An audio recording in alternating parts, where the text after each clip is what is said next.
പ്രണയ ഋതു, അഗ്നിയുടെ സ്വന്തം ഡെവിൾ. വേൾഡ് ഫേമസ് ആയിട്ടുള്ള ശിവശൈലം എൻ്റർപ്രൈസിൻ്റെ ഒരു ചെറിയ ബ്രാഞ്ച് മാത്രമാണ് കേരളത്തിലുള്ളത്. ശിവശൈലം ഗ്രൂപ്പ്സിൽ ഇന്ന് കാണുന്ന ഈ സ്ഥിതിയിലേക്ക് എത്തുന്നതിന് ഒരുത്തൻ്റെ അഹോരാത്രം പ്രയത്നമുണ്ട്. അതുപോലെ തന്നെ അവനെ ആരെ കണ്ടാലും ഒന്ന് ഭയക്കും. ആർക്കും എവിടെ എപ്പോഴവൻ പ്രത്യക്ഷപ്പെടുമെന്ന് യാതൊരു നിശ്ചയമില്ല. വീട്ടുകാർക്ക് പോലും അവൻ എവിടെയാണെന്നോ എന്തു ചെയ്യുന്നെന്നോ അവൻ എന്തൊക്കെയാണ് ചിന്തിക്കുന്നതെന്ന് പോലും ആർക്കും വിചാരിക്കാൻ പോലും കഴിയില്ല. എല്ലാവരും വിചാരിച്ചു തുടങ്ങുന്നതിന് മുമ്പ് തന്നെ അവൻ്റെ പ്രവൃത്തി കഴിഞ്ഞിരിക്കും.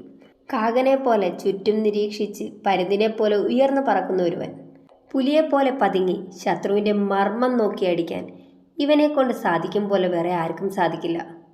അവനെ യാതൊരു രീതിയിലും ഒരു ഫീലിങ്സ്, ഒരു കമ്മിറ്റ്മെൻറ്റ്, ലവ് അങ്ങനെയുള്ള യാതൊരു ഫീലിങ്സും അവൻ്റെ ഡിക്ഷണറിയിൽ എഴുതിപ്പെട്ടിട്ട് പോലുമില്ല. അവനിതാ കേരളത്തിലേക്ക് അവൻ്റെ ഡിക്ഷണറിയിലില്ലാത്ത വാചകങ്ങളെല്ലാം എഴുതി ചേർക്കാൻ കേരളത്തിലൊരുവൾ അവനെ മാത്രം പ്രതീക്ഷിച്ചിരിപ്പുണ്ട്. രാത്രി ഒരു 7:30 അവൾ ശിവശൈലം ഗ്രൂപ്പ്സിൽ നിന്നും പടിയിറങ്ങുന്നു. ഗേറ്റിൻ്റെ അടുത്തെത്തി അവളൊന്ന് തിരിഞ്ഞു നോക്കി. തൻ്റെ 2.5 വർഷം താൻ ഇവിടെയാണ് ജോലി ചെയ്തിരിക്കുന്നത്. താൻ ഈ പടി കയറുമ്പോൾ ഒറ്റ ലക്ഷ്യം മാത്രമേ ഉള്ളൂ, തന്നെ തള്ളിപ്പറഞ്ഞവരുടെ മുന്നിൽ താൻ ജീവിച്ച് കാണിക്കും.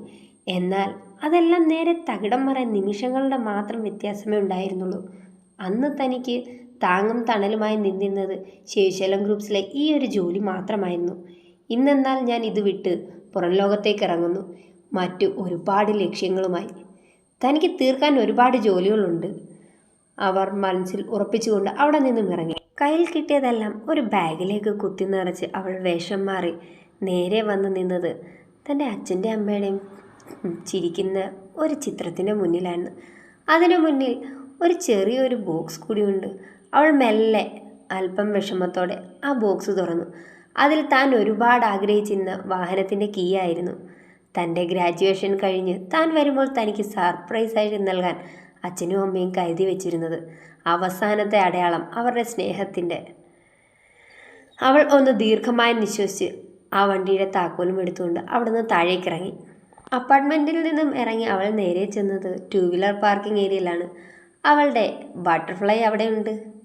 അവൾ അതിനെ ഒന്ന് തൊട്ട് തലോടി അതിൽ നിന്നും കീ എടുത്ത് തിരിഞ്ഞ് നേരെ തൻ്റെ അച്ഛൻ തനിക്ക് സമ്മാനിച്ച വണ്ടിയുടെ അടുത്തേക്ക് തന്നെ നടന്നു. മൂടിയിട്ടിരുന്ന വണ്ടി തുറന്ന് അപ്പോഴേക്കും പുറകിൽ നിന്നും, ആ മോള് പറഞ്ഞതുപോലെ വണ്ടി ക്ലീൻ ചെയ്തിട്ടിട്ടുണ്ട്, സർവീസും പ്രോപ്പറായി നടത്തിയിട്ടുണ്ട്. ആ രാമച്ച, തനിക്കിവിടെ വന്നിട്ടുള്ള ഒരേ ഒരു കൂട്ട്, തൻ്റെ അച്ഛനെ പോലെ തന്നെ സ്നേഹിക്കുന്ന ഒരു മനുഷ്യൻ, ഒരു പാവം. അവളൊന്ന് നോക്കി. അതിനുശേഷം തൻ്റെ കയ്യിലിരുന്ന ബട്ടർഫ്ലൈയുടെ താക്കോൽ അദ്ദേഹത്തിന് കൊടുത്ത്, ഇനി നടന്നു വരണ്ട കേട്ടോ, ഭാര്യയും ഭർത്താവും ഇതിനകത്ത് കറങ്ങിക്കോ. ഇനി ഞാൻ വരുമ്പോൾ ആണെങ്കിൽ മാത്രം എനിക്ക് തന്നാൽ മതി. ഇതെൻ്റെ രാമച്ചനും ശാന്തയമ്മയ്ക്കും ഇരിക്കട്ടെ. അവൾ അത് പറഞ്ഞുകൊണ്ട് അയാളുടെ കയ്യിലേക്ക് അവളുടെ ബട്ടർഫ്ലൈയുടെ താക്കോൽ കൊടുത്ത്, എന്തിനാ മോളെ ഇത്? എനിക്ക് വേണ്ട, ഞാനിവിടെ നിന്ന് നടന്നു പോകുന്ന ദൂരം. അങ്ങനെയല്ലല്ലോ, ഇപ്പം കപ്പിൾസ് അല്ലേ, എന്നല്ല ലവ് ബേർഡ്സ് കപ്പിൾസ്.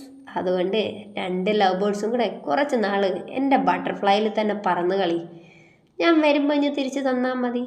അവളൊരു കുറുമ്പോടെ തന്നെ രാമച്ചനോട് പറഞ്ഞു. അയാൾ വാത്സല്യത്തോടെ അവളെ ഒന്ന് തലോടി. ഇനി എങ്ങോട്ടാണ് പടക്കുതിരയുമായിട്ട്? ചിലരെയൊക്കെ കാണാനുണ്ട്. ഞാനിപ്പോഴും ജീവിച്ചിരിപ്പുണ്ടെന്നൊന്ന് അറിയിക്കണമല്ലോ.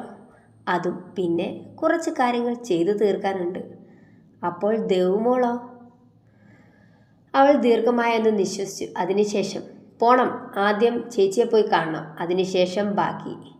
മോളെ, അറിയാം രാമച്ച, രാമച്ചന് എൻ്റെ കാര്യങ്ങൾ അറിയാം. അത് എങ്ങനെ എന്തൊന്നും ഞാൻ തിരക്കുന്നില്ല.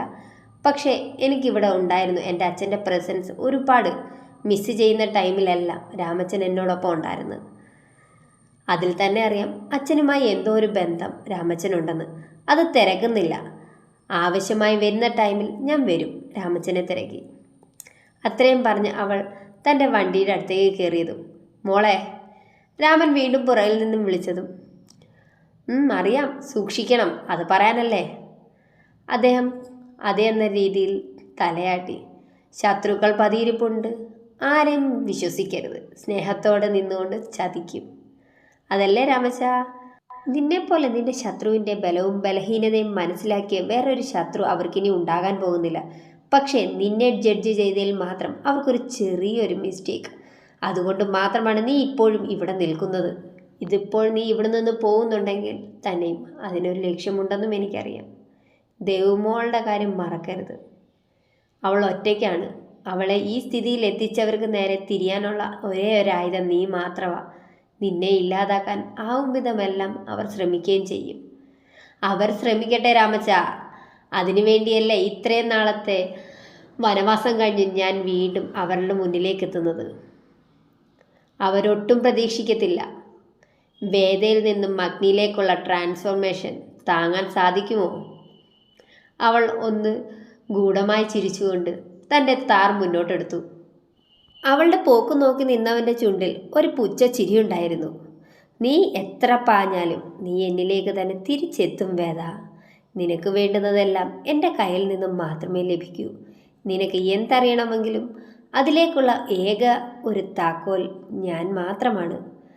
അയാൾ ഗൂഢമായി ഒന്ന് ചിരിച്ചുകൊണ്ട് അവൾ തൻ്റെ കയ്യിൽ കൊടുത്തിരുന്ന ബട്ടർഫ്ലൈയെ താക്കോൽ ഒന്ന് നോക്കി. അവളുടെ ബട്ടർഫ്ലൈ. പുച്ഛത്തോടെ ചിരിച്ചുകൊണ്ട് അതും തൻ്റെ പോക്കറ്റിലേക്കിട്ട് പാർക്കിങ്ങിൽ ഒഴിഞ്ഞ മൂലയ്ക്ക് കിടന്ന് തൻ്റെ ബെഞ്ചിലേക്ക് കയറി അവിടെ നിന്നും പോയി.